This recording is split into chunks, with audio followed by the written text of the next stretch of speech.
is a country on the east coast of Africa that sits astride the equator. Its strategic location bordering the Indian Ocean makes it a gateway to its landlocked neighbors and the region's commercial hub.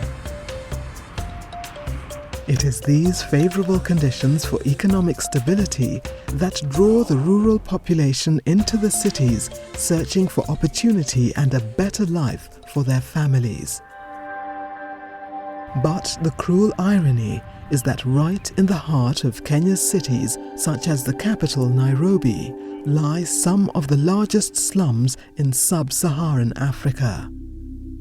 Here, economic migrants watch their dreams of employment and prosperity fade as they end up living in deplorable conditions with only the barest of amenities. The Millennium Development Goals for water and sanitation serve as an entry point to countering these social problems and spurring economic growth. UN Habitat's Water for African Cities program is working with governments, non-governmental organizations and communities to attain the MDGs concerning access to clean water and basic sanitation for Africa's urban poor. The main strategic implementation focus is on demonstrating pilot activities in the country and using that as a learning tool where we feed into bigger scale projects, and that we do with the African Development Bank. Kibera is a densely populated informal settlement in Kenya's capital, Nairobi. It comprises 13 villages and is the second largest slum in Africa. The sanitation situation in Kibera is far from adequate. Basic amenities like clean water supply and sanitation facilities are extremely few and far between. Many slum dwellers depend on vendors for their water needs, and this supply usually comes from illegal connections or punctured mains water pipes. In the absence of proper sanitation, many residents use the ditches that run between their structures as open-air toilets. UN Habitat, in conjunction with the government of Kenya, has intervened to improve the water and sanitation conditions in one of the villages, Soweto East. A local NGO called Maji na Ufanisi is the implementing partner. UN Habitat helped organize the election of a settlements executive committee that includes all relevant stakeholders in the village. This focus on pro-poor governance structures has enabled people with low incomes to have a voice in collective decision-making. The Settlement Executive Committee played an important role in mobilizing the community to provide for relocation of families and the construction of an access road by UN Habitat. The road has helped open up the settlement to this project. The people in the slum, they were never, positive to any attempt to come and, improve the slum because of the past interventions which were never, they were never involved. The involvement of UN Habitat, contributed a lot in instilling that faith in the people to accept this particular program. In Kibera, UN Habitat, in conjunction with Maji na Ufanisi, has facilitated the construction of 7 toilet blocks strategically placed in the 4 zones of Soweto East village. We had a very small pit latrine here before. It often got full, so no one wanted to use it even during the day. At night, people would relieve themselves in plastic bags and throw them outside. Since this toilet block was built, life has changed. Water for African Cities has recognized the role of young people in the alleviation of poverty and inequality.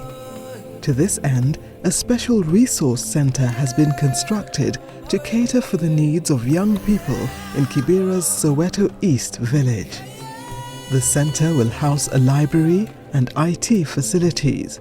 people here are living in terms of they are looking for work. Most of them are unemployed, and the youth are looking for something that they can earn something for a living, maybe very quickly. So we had that task to mobilize them and make them start thinking positively. Korogosho is another informal settlement in the northeastern part of Nairobi. Korogosho has no central sewer system, and piped fresh water is a luxury only a few of the residents enjoy. UN Habitat's Water for African Cities program is working through an international NGO called the African Population and Health Research Center to improve the water and sanitation situation in the settlement. This sanitation facility, managed by the Korogosho Express Women's Group, was built through the program. Most of the houses don't have any toilet at all. Most of them use the paper bags, and then they put in their feces, they do what they do, and then they throw it. That's the flying toilets. So almost all the drainages, they are just full of feces. Super Action GA Rehabilitation Center is situated in the heart of Korogosho. The school has benefited from the program with a new toilet facility. After securing the scarce water supply, one of the biggest problems in low-income areas is the ability to establish its quality.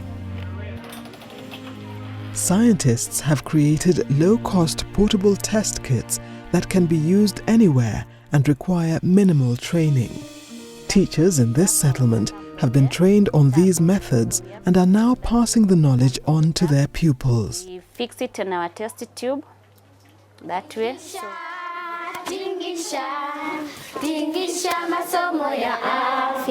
In addition to the promotion of water education in schools, Water for African Cities has also implemented a well-crafted strategy to spread the word on better water use and hygiene practices within communities. There is a very big change in the community because there are some mamas who didn't know how to wash their hands. What I did before, I was just dumping my hands and wiping on my dress. That was one way which made us that we didn't know how to wash our hands. But now we were taught. 11 primary schools in this area have benefited from the promotion of school-based hygiene and sanitation. These include Ngunyumu Primary, which is a City Council of Nairobi school, and Korogosho Glory Primary School, which now boasts a new 8-seater toilet block and water tank. Naivasha is a town in the Rift Valley province of Kenya. It is named after Lake Naivasha, on whose shores it stands. The lake is struggling to sustain the water demands of an ever-growing catchment population and the increased floricultural activities on its shores. 2006, a feasibility study was commissioned to really see is it viable to go into water and sanitation implementation. And out of the feasibility study, it was inevitable that really the water and sanitation issues for the urban poor in Naivasha have to be addressed if the lake has to be conserved. Solid waste management is an integral part of environmental sanitation. There is an interdependency between the provision of clean water, sanitation, and solid waste management. In Mirera Karagita, a low-income peri-urban neighborhood just outside Naivasha town, there was need for a sustainable local solution to solid waste management. One micro-enterprise that is making a difference in this area is the Lake Naivasha Disabled Environmental Group. Water for African Cities has enabled the group to establish non-motorized transport as an efficient tool for solid waste management. We manage the solid waste by sorting the items that can be recycled and those that can be sold, like bottles and metal. We can also make fertilizer because some waste from the kitchens can make organic fertilizer. Initially, water in the Karagita area was supplied by vendors. It was expensive and of poor quality. UN Habitat partnered with a non-governmental organization called Water and Sanitation for the Urban Poor, or WASUP, and provided the infrastructure to provide accessible, affordable, and better quality water. It is because of UN Habitat that we can boast we have a water and sanitation infrastructure, the tanks, the pipeline, the water kiosks, and the treatment units. On behalf of the people of Karagita and Kamere, we say thank you because the fruits have been seen immediately. As African cities increasingly serve as engines of growth, the continent's population will continue to migrate to urban centers. The demands on governments to provide adequate sanitation and water supply will keep rising. Initiatives like the Water for African Cities program play a vital role in bridging the demand gap. But the real value of demonstration projects such as this lies in the capacity of governments and local authorities to upscale and replicate them.